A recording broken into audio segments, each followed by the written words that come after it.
Hello, everybody, and welcome to this first lecture in a series of mini lectures that I'm going to be doing on my book, Judaism, A Rational Approach. This first mini lecture is entitled Conveniently Righteous, and in it I want to explore with you concepts of right and wrong and the questions of do we as individuals or as a society have the power to decree what is truly right and wrong? In addition, is there such a thing as a logical or universal law?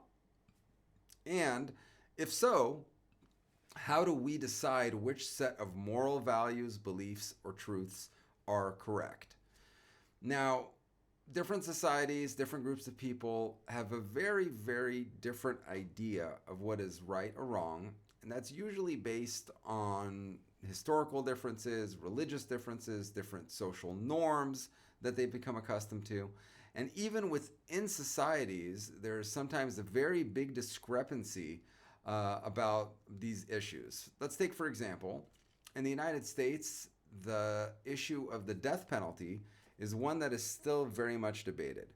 Many people in the United States believe that the death penalty should be considered a cruel and unusual punishment under the Constitution, that it's brutal and primitive, and it has no place in modern society. Other people, especially in states that still enact to this very day the death penalty, they would argue that the death penalty serves as a deterrent that ultimately preserves life.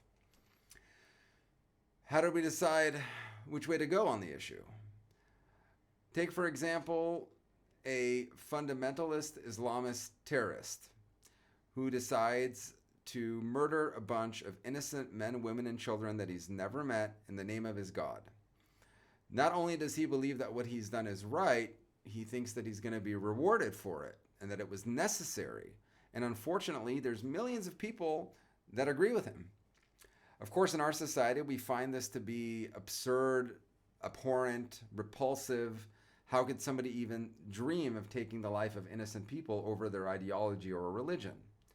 The point, though, remains is that how can one group of people tell another that objectively their set of values or beliefs or morals is wrong or right, etc.? So I think in order for us to shed some light on this topic and to go a bit deeper and to understand really the magnitude of the problematic nature of this very topic, which has evaded humanity throughout the ages to come up with some type of consistent and clear value system, we have to understand a bit more about human nature and a bit more about ourselves and what drives us as human beings.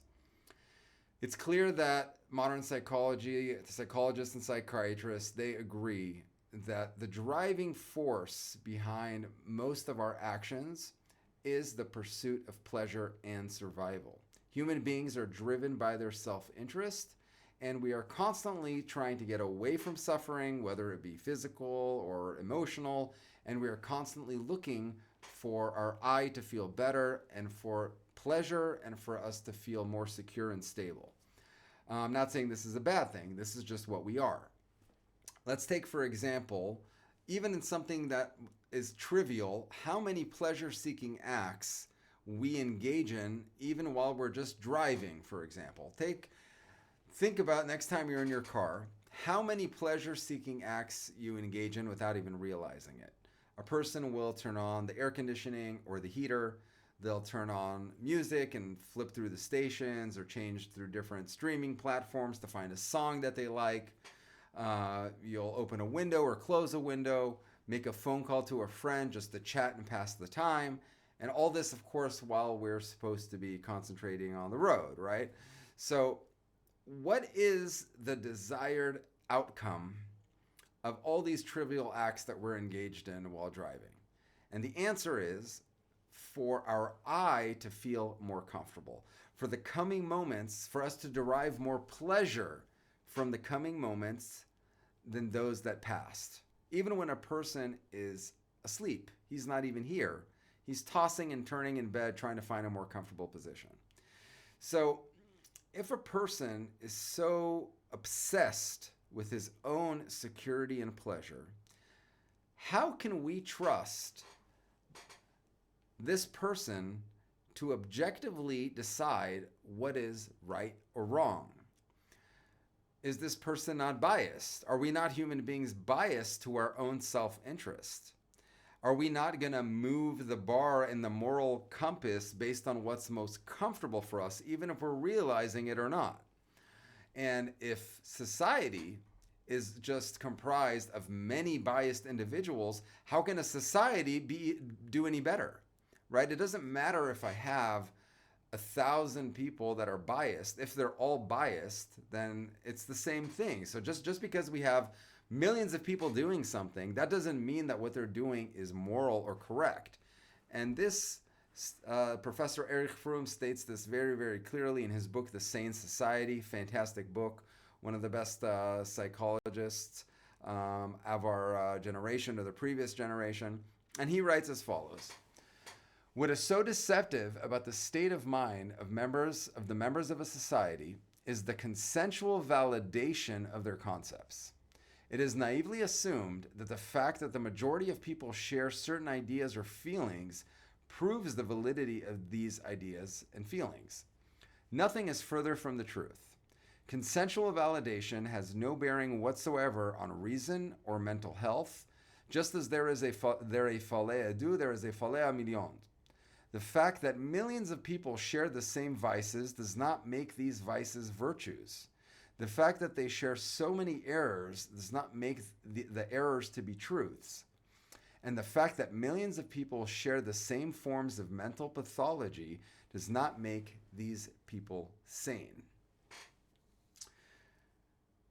There is not a single law that has anything to do with morals or values. People think that the legal system is built on some moral compass of what's absolutely right or wrong. But the truth is that legal systems are there to ensure that society can function in its optimal performance. Because if we can kill, somebody might kill me. And if we're allowed to steal, somebody might steal from me. So societies have enacted laws to protect the majority of the society based on what's comfortable for most of the society. And let's take some examples on how we see from many examples and from history how societies shape morality for convenience and not for truth. Let's take this scenario for example. Imagine that while I'm here giving this mini lecture, that a little puppy comes in, a cute little puppy, wanders here into the studio, and I, God forbid, pick up this puppy and throw him as hard as I can against the wall. I can guarantee you that my legal career would be over, that I would not be giving any more of these lectures. I would have criminal charges filed against me. The internet would absolutely destroy me and my family.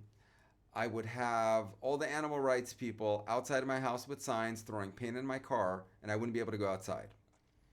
Now, in contrast, what if a fly came wandering here into the studio, and I gave it a little flick like that? Would anybody here even bat an eye? Definitely wouldn't have any criminal charges filed against me, and this lecture would continue as if nothing happened. So the question is, why does the law protect dogs, cats, horses, but it doesn't protect spiders, roaches, snakes, mice, rats? Based on what do we make this distinction? You can go into Home Depot and you can buy those rat traps, the sticky ones, where a rat or a mouse will get stuck on it when you place it in your garage, and he'll sit there and suffer for days until a person picks up that platform and tosses him in the garbage, and there's absolutely no legal repercussions as if somebody would abuse a cat or a horse. So why does the law make this distinction? You want to know the answer? Puppies are cute. That's the truth. We like dogs. We like cats. We like horses. But things that we consider pests, for that, we can kill those. There's no problem with that. So what is the legal distinction? I mean, there is very little difference biologically between a rat and a cat. both animals feel pain. Very little distinction. So here we see a situation where it's just become comfortable for society through habit, through different social norms, through which animals we like better. And we've encoded this in the law to protect the things that we have a more emotional connection to. Does that make it right or wrong? Does it have anything to do with right or wrong? We see throughout history cultural relativism practiced throughout history with the Spartans who would kill their young if they were sickly because it didn't fit into their worldview. The Tokugawa Japanese who would engage in killing of baby girls. Many modern ethical debates that we have regarding abortion. There is no law that has anything to do with absolute morality. Society needs to function based on what's most comfortable for that society of that time.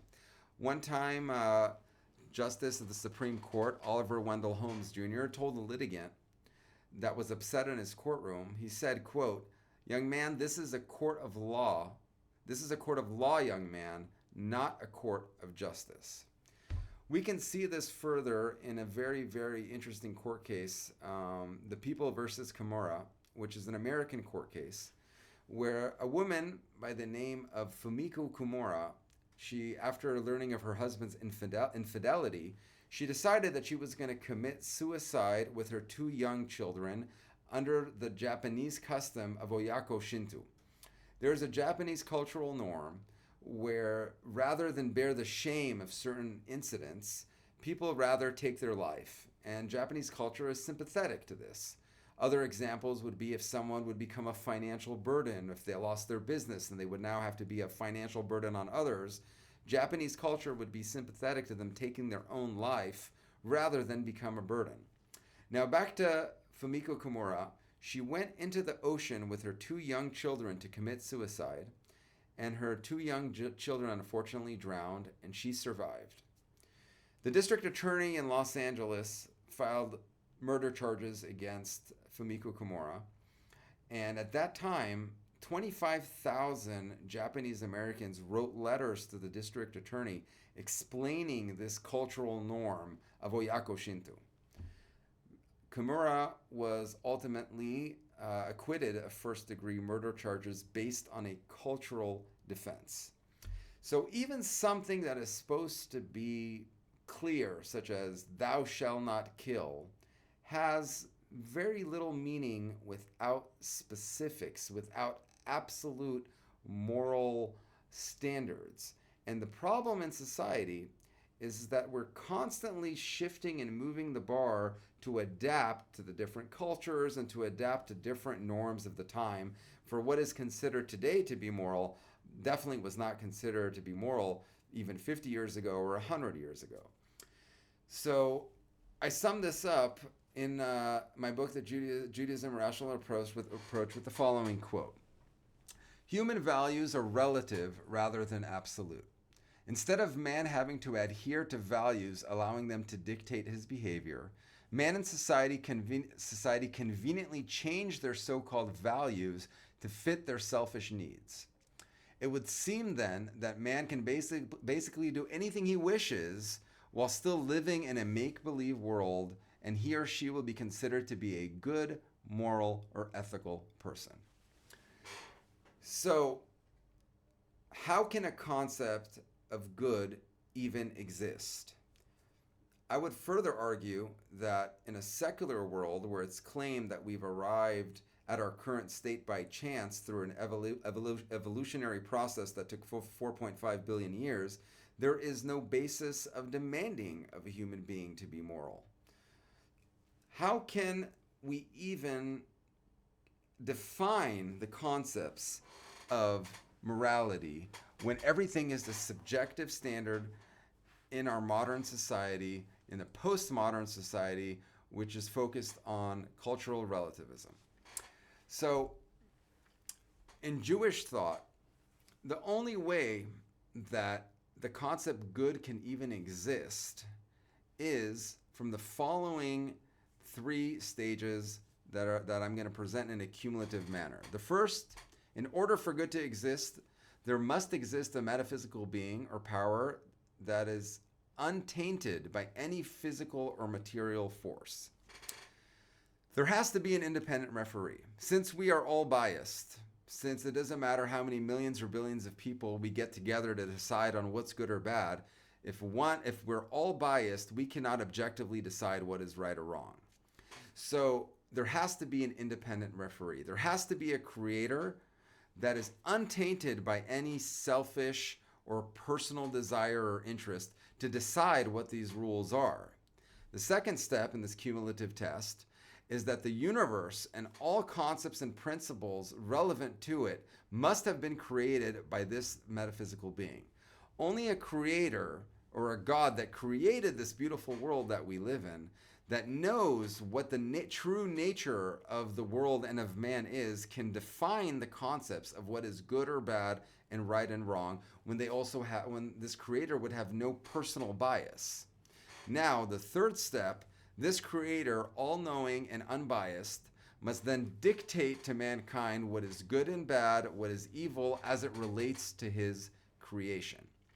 So now, rather than the human relative model, where human beings are constantly changing the laws and the values to fit their needs, the situation is reversed. Here, man, no matter what his thoughts or beliefs or inclinations are, the man has to now adapt what his wants are to what the divine law is. Only in this situation, where the human being needs to struggle to adapt what he wants and what his desires are to conform to what the creator, the independent referee and creator of the world, the standards that he has set as what is right or wrong, only in this situation can the concept of right or wrong even truly exist in an objective manner. So, the next logical question is, how can we prove, or what evidence do we have that a creator exists and that a creator provided to mankind this type of value or moral code? That's what our next lectures will deal with. That's what the book Judaism, A Rational Approach deals with. The evidence and the building blocks for the case for Judaism and the case for the divine moral code that was given to mankind so that mankind could actually strive towards a moral, an absolute morality that doesn't change with the winds of time. Thank you very much, and I look forward to seeing you all in the next lectures.